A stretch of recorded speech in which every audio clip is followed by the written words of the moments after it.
بسم اللہ الرحمن الرحیم۔ نبوت کے 8ویں سال مکہ میں یہ خبر عام ہوئی کہ اہل فارس نے اہل روم پر فتح حاصل کر لی۔ مشرکین اس خبر سے بہت خوش ہوئے، کہنے لگے رومی اہل کتاب ہیں اور فارسی آتش پرست۔ جس طرح کسریٰ نے قیصر پر لشکر کشی کی، ہم بھی محمد صلی اللہ علیہ وسلم کی فوج پر جو اہل کتاب ہیں غالب آئیں گے۔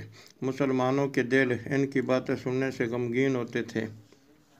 پس جبریل علیہ السلام اللہ تعالیٰ کے حکم سے یہ پیغام لائے۔ بسم اللہ الرحمن الرحیم۔ الف لام میم غلبت الروم فی ادنی الارض وہم من بعد غلبہم سیغلبون فی بضع سنین۔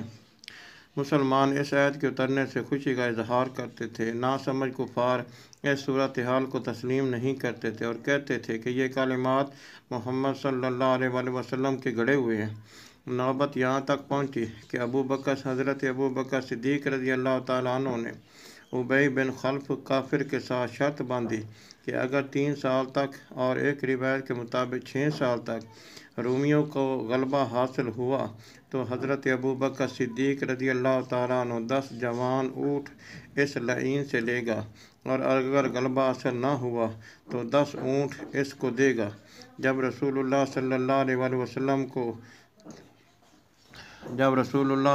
علیہ وسلم کے صحابہ کو اس شرط کا علم ہوا تو انہوں نے کہا کہ کلمہ بدعہ میں ابہام ہے، کیونکہ عرف عرب میں یہ 3 یا 9 عدد میں استعمال ہوتا ہے۔ پس اس کلمہ کا تعین اور کم از کم مدت مناسب نہیں تھی، کیونکہ ممکن ہے کہ رومیوں کو 9 سال کا عرصہ گزرنے سے پہلے غلبہ حاصل نہ ہو۔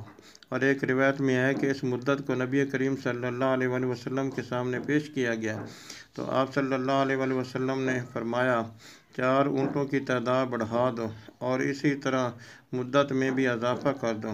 چنانچہ حضرت ابو بکر صدیق رضی اللہ تعالیٰ عنہ اس کے پاس گئے اور کہا کہ سالوں کو بھی زیادہ کرتا ہوں اور مال کو بھی۔ 9 سال کی مدت اور 100 اونٹوں مقرر ہونے اور طرفین اس پر راضی ہوئے۔ اس وقت شرط باندھنا حرام نہیں ہوا تھا۔ کچھ عرصے بعد اس خوف سے کہ حضرت ابو بکر صدیق رضی اللہ تعالیٰ عنہ شہر سے چلے نہ جائیں، عبد الرحمن بن ابی بکر کو ضامن مقرر کیا، اور جب ابی بن خلف جنگ احد میں شریک ہونے کے لیے گیا تو عبد الرحمن نے کہا کہ ضامن دو۔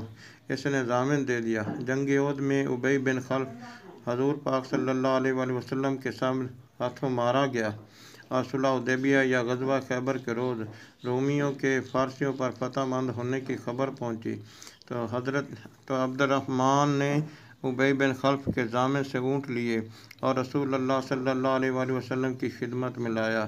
نبی کریم صلی اللہ علیہ وسلم نے اسے تصرف میں لانے کا حکم دیا۔